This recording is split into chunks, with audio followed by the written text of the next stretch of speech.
Bir Demet Tecrübelerim kanalına hoş geldiniz. Orkide bakımlarımıza devam ediyoruz. Bugün sizlerle çok önemli bir konudan bahsedeceğim. Orkide sağlığını ne yaparsak daha güzel hale getiririz? Neler yaparsak orkide sağlığını kaybetmiş oluruz? Orkidemiz ölmeye doğru gider. Evet, bununla alakalı bir video çekmek istedim. Şöyle orkidelerimizi gösteriyoruz. Evet, orkide sağlığında en önemli mesele sulama meselesidir. Sulama meselesinde de en önemli mesele bir orkidenin susayıp susamadığını tespit etmektir. Orkide saksısı biliyorsunuz şeffaf saksılardan oluşur. Bunun sebebi susayıp susamadığını tespit etmektir. Orkide saksısını alıyoruz. Şöyle saksının içerisindeki köklere bakıyoruz. Bu kökler eğer yeşil ise orkidemiz susamamış demektir. Eğer grileşmiş ise, gri ise susamış demektir. Evet, şöyle gördüğünüz gibi yeşil görünüyor. Bu orkidemizin susamadığını gösterir. Böyleyken kesinlikle sulamayınız. Evet. Bir de yeni aldığınız orkidelerde bakın şu orta noktalarda süngerimsi bir yapı olur. Buna dikkat etmemiz gerekiyor. Eğer aldıktan sonra kök bakımı yapmamışsak Mart ayına kadar kökler iyice grileşmeden kesinlikle sulamayınız. Burada su biriktiriyor ve orta noktasındaki kökleri çürütebiliyor. Mart ayında eğer çiçekleri yoksa kök bakımı yapıp buradaki süngeri almamız gerekiyor ve yeniden dikmemiz gerekiyor. Evet, bu süngeri neden koyarlar? Satış zamanında fazla sulayamadıkları için burada biriken suyla belli bir süre idare etmesi için bu sünger koyuluyordur.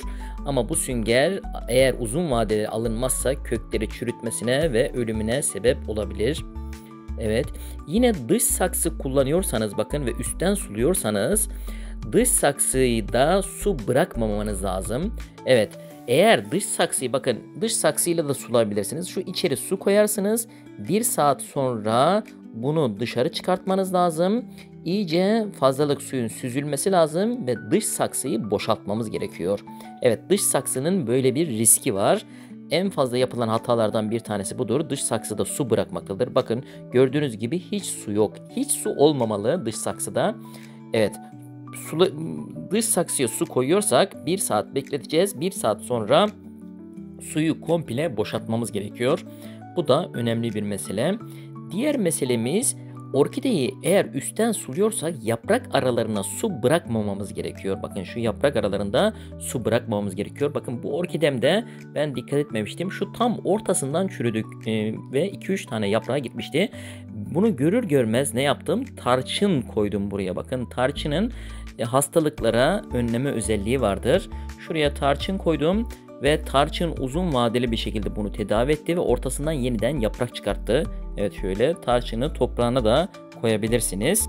Sulama meselesiyle alakalı bunlara çok dikkat etmemiz gerekiyor. Bakın şuradan bir yeniden çiçek dalı atıyor. İkinci bir çiçek dalı çıkartıyor. Evet, sulamayla alakalı sizin de önerileriniz varsa yorumlarda yazmanızı bekliyorum. İkinci bir husus konum meselesi. Orkidelerimizi koyduğumuz yer aydınlık bir yer olması gerekiyor ama direkt güneş ışığı almaması gerekiyor. Özellikle öğlen güneşini kesinlikle almaması gerekiyor. Aşırı güneş ışıkları yaprakların solmasına sebep olur, yaprakların sararmasına sebep olur. Bu nedenden dolayı direkt güneş ışığı almayan sabah ve akşam güneşi alabilir. Böyle bir yere konumlandırmamız gerekiyor. Diğer bir şeyimiz çiçeklenme döneminde orkidelerimizin yerlerini sabit tutmamız gerekiyor. Eğer çiçeklenme döneminde orkidelerimizin yerlerini sabit tutmazsak çiçekler açmadan dökülebilir. Evet, orkide saksısı gösterdiğim gibi şeffaf olmalı. Buradan hem kökler besleniyor hem de köklerin sağlığını kontrol ediyoruz. Ara ara orkidelerimizin köklerini ve yapraklarını kontrol etmemiz gerekiyor.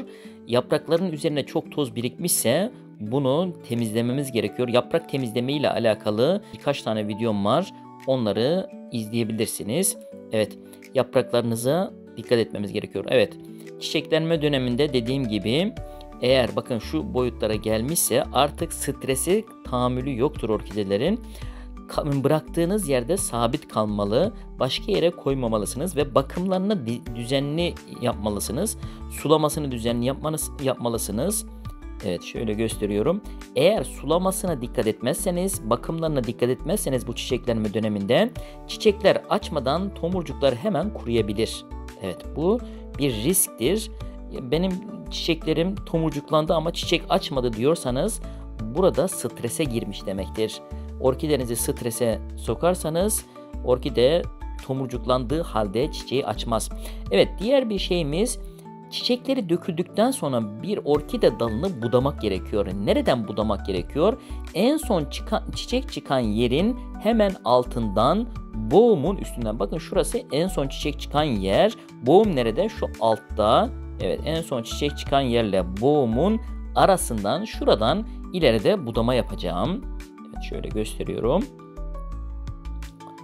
Evet, şu çiçekte de bakın ben daha önceden budama yapmıştım. Burada ne zaman budama yapacağız? Bakın en son çiçek çıkan yer burası. Bunun hemen altındaki boğumun üstünden, bakın şuradan, boğum burada. Boğumun üstünden şuradan, evet, budayacağız. Aynı şekilde karşı tarafta da en son çiçek çıkan yer burası. Boğum neresi? Şurası. Boğumun hemen üstünden budayacağız.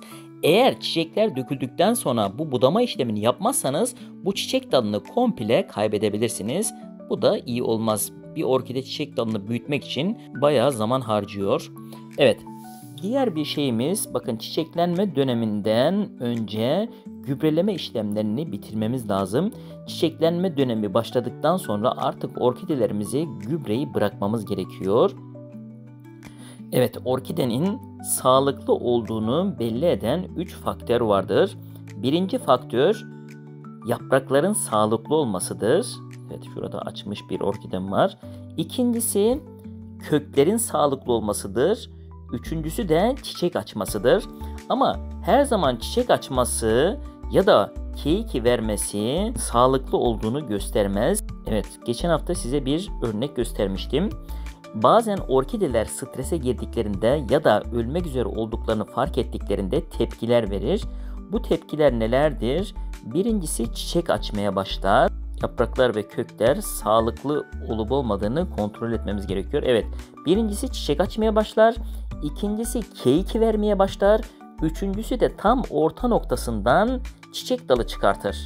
Evet, bir orkide tam orta noktasından çiçek dalı çıkartıyorsa, evet, şöyle geçen hafta göstermiştim, bakın şu orkidem tam yaprakların ortasından çiçek dalı çıkartıyorsa artık buradan yaprak çıkmayacaktır. Evet, bu orkideye biraz daha dikkatli olmamız gerekiyor. Neden çiçek dalı çıkarttığı kontrol etmemiz gerekiyor. Kökleri sağlıklı mı, yaprakları sağlıklı mı diye kontrol etmemiz gerekiyor. Orkidelerin sağlıklı olduğunu, köklerinin yeşil ya da sert gri olması gerekiyor. Yaprakları yeşil, parlak olması gerekiyor ve çiçek dalı olup olmamasına göre sağlıklı olduğunu tespit ediyoruz. Evet, yaprakları da ara ara kontrol etmemiz gerekiyor. Altlarında unlu bitkiler varsa bunları tedavi etmemiz gerekiyor. Köklerini de ara ara kontrol etmemiz gerekiyor. Eğer köklerinde bir sorun olduğunu düşünüyorsanız Mart ayı gibi kök bakımı yapabilirsiniz. Bakın şöyle gösteriyorum. Biraz grileşmeye dönmüş. Yavaş yavaş susamaya doğru devam ediyor bu. Diğer bir tavsiyemiz, orkideler nemi severler. Özellikle yaz aylarında ve kış aylarında nem oranına dikkat etmemiz gerekiyor. Bununla alakalı saksıların yanına biraz su bırakabilirsiniz. Ve son olarak orkidelerinizi sularken kireçsiz sularda ya da dinlenmiş sularda yaparsanız daha sağlıklı olur. İzlediğiniz için çok teşekkür ederim. Abone değilseniz abone olur, like atar ve videomu paylaşırsanız çok memnun olurum. Orkidelerle alakalı sizlerin de böyle tespitleriniz varsa paylaşırsanız çok memnun olurum. Her türlü soruya içtenlikle cevap vermeye hazırım. Bir sonraki videomda görüşmek üzere. İyi günler.